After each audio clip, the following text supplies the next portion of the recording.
Hello friends, कैसे हैं आप सब। वेलकम टू पढ़ो भारत। आई होप बहुत अच्छे होंगे। हम जो चैप्टर पढ़ रहे थे linear equation in one variable, उसमें आई होप कि आपको सारी चीज़ें क्लियर होंगी। एक्सरसाइज 2.2 हमारा चल रहा था। फिफ्थ और सिक्स क्वेश्चन आज हमको पढ़ना है। प्रीवियस वीडियोस में हमने इससे पहले वाले क्वेश्चन डिस्कस किए हैं। कहीं भी आपको कोई भी डाउट हो तो आप मुझे कमेंट करके पूछ सकते हैं। तो चलिए फिफ्थ और सिक्स क्वेश्चन हम देख लेते हैं। तो फिफ्थ क्वेश्चन है हमारा 3t minus 2/4 minus 2t plus 3/3 is equal to 2/3 minus T. Clear. तो सबसे पहले क्या करेंगे, वेरिएबल्स को एक तरफ कर लेंगे। तो वेरिएबल्स हमारे पहले ही एक साइड है। ये माइनस टी खाली एक वेरिएबल हमारा इक्वल के इस साइड है। अगर हम चाहें तो हम इसको भी ट्रांसफ़र कर सकते हैं, लेकिन मैं आपको स्टेप बाय स्टेप पहले दिखाना चाहती हूँ ताकि आप क्लियरली इस चीज़ को समझ सकें। अगर एक साथ कर दूंगी तो शायद कुछ बच्चों को समझ में ना आए। तो चलिए मैं आपको दिखाती हूँ ये कैसे सॉल्व होते हैं। तो सबसे पहले देखिए, चेक कर लीजिए, इसका डिनोमिनेटर है 4 और इस वेरिएबल का डिनोमिनेटर है 3, यानी हमारे दोनों डिनोमिनेटर क्या हैं, अलग अलग हैं। तो सबसे पहले हमें डिनोमिनेटर इक्वल करना होगा, और डिनोमिनेटर इक्वल करने के लिए क्या करते हैं, एलसीएम लेते हैं। क्या करते हैं, एलसीएम लेते हैं। तो 4 और 3 का एलसीएम लेंगे तो क्या आएगा, करके दिखा देती हूँ। वैसे 12 आना है। 4 और 3 हो गया तो 2 टाइम्स 3 आपका यहाँ पे उतर जाएगा। 2 1 टाइम्स 3 यहाँ पर आपका ऐसे उतर जाएगा, और 3 1 टाइम्स। ठीक, 2 टाइम्स 4 और 4 3 टाइम्स 12। तो आपका कितना हो गया, 12 आ गया एलसीएम यहाँ पर। क्लियर। तो अब देखिए, इस डिनोमिनेटर से इसमें डिवाइड करेंगे तो कितना आ जाएगा, 4 को 4 से 12 में डिवाइड करेंगे तो हमारा आएगा 3, और 3 से इस पूरे वेरिएबल में मल्टीप्लिकेशन करना है तो इसको ब्रैकेट के अंदर कर देंगे 3t माइनस 2 माइनस। अब इस 3 से 12 में डिवाइड करेंगे तो 4 टाइम जाएगा, और इस 4 से पूरे ब्रैकेट में मल्टीप्लाई करना है तो 2t प्लस 3 हो जाएगा। क्लियर। इज इक्वल टू 2/3 हमारा राइट साइड में सेम जैसे लिखा है बिल्कुल वैसे ही हम इसको यहाँ पर लिख देंगे। अब आगे आ जाइए, इसको सॉल्व करते हैं। इस 3 से इस पूरे ब्रैकेट में मल्टीप्लाई करना है। तो सबसे पहले 3t में करेंगे तो 3 multiply by 3t minus 3 multiply by 2। ये पूरा ब्रैकेट हो गया। अब आगे यहाँ माइनस का साइन, जो साइन यहाँ लगा है सेम वैसा ही साइन लगा देंगे। इस 12 को थोड़ा ऊपर कर देती हूँ मैं ताकि आपको कन्फ्यूज़न ना हो। ठीक। उसके बाद इस 4 से इस पूरे ब्रैकेट में मल्टीप्लाई करेंगे तो 4 मल्टीप्लाई बाई 2t।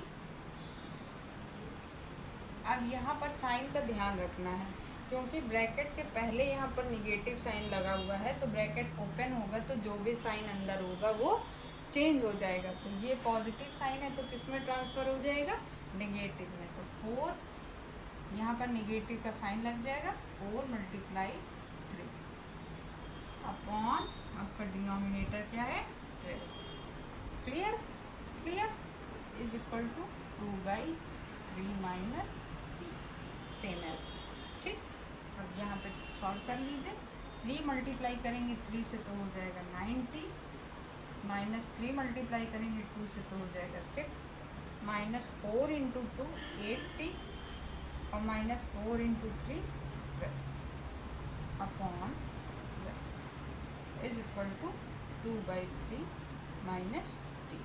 क्लियर। यहाँ तक क्लियर होगा। चलिए आगे आ जाइए।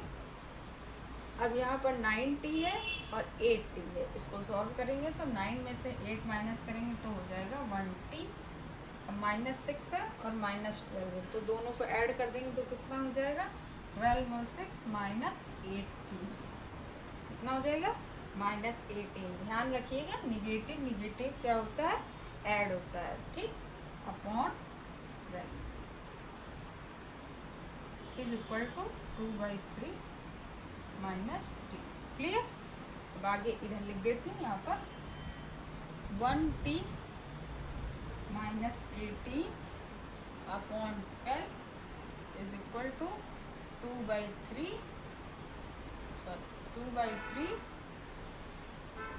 Minus T. ये हमारा इक्वेशन बन गया है। ठीक है। 1t minus 18 upon 12 is equal to 2/3 minus T.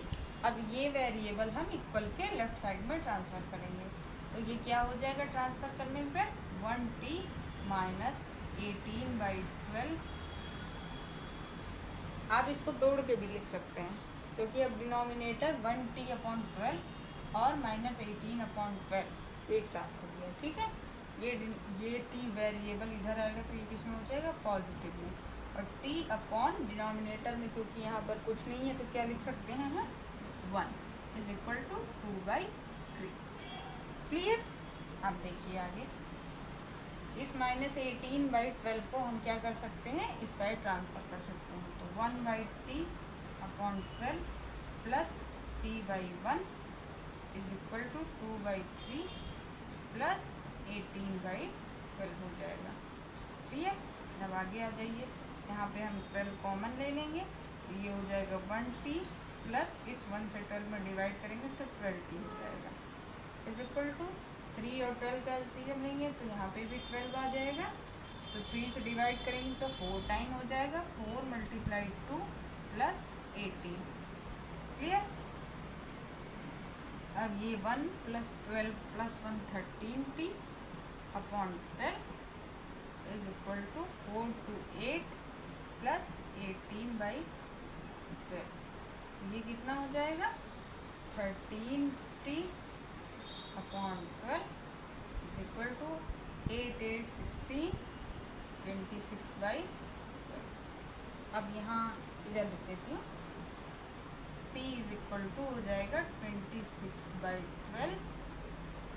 ये 12 क्योंकि यहाँ पर जाएगा तो हो जाएगा मल्टीप्लाई में, और 13 हो जाएगा आपका डिवाइड में। क्लियर। अब ये कट जाएगा, ये कट जाएगा, इसको डिवाइड करेंगे इससे तो 13 से 2 टाइम जाएगा आपका, t इज इक्वल टू आपका आ जाएगा 2। क्लियर। आई होप आपको ये क्वेश्चन बहुत अच्छे से समझ में आ गया होगा।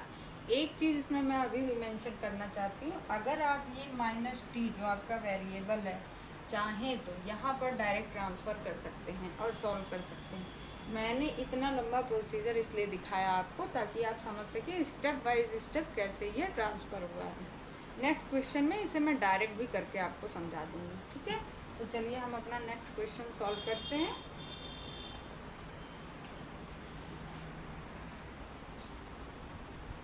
तो चलिए अपना नेक्स्ट क्वेश्चन देख लेते हैं। 6th question, m - n-1/2 is equal to 1 - m-2/3।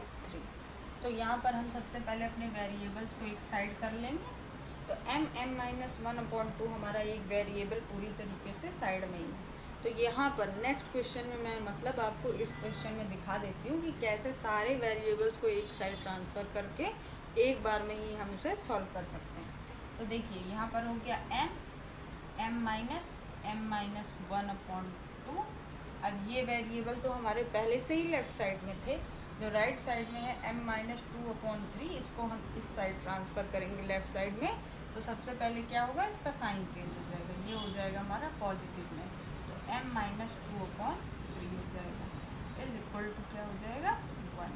Clear. ठीक है। अब आ जाइए नेक्स्ट स्टेप पे। तो ये हमारे पहले सबसे पहले हमें डिनोमिनेटर इक्वल करने होंगे। तो डिनोमिनेटर इक्वल करने के लिए हम क्या लेंगे, एलसीएम।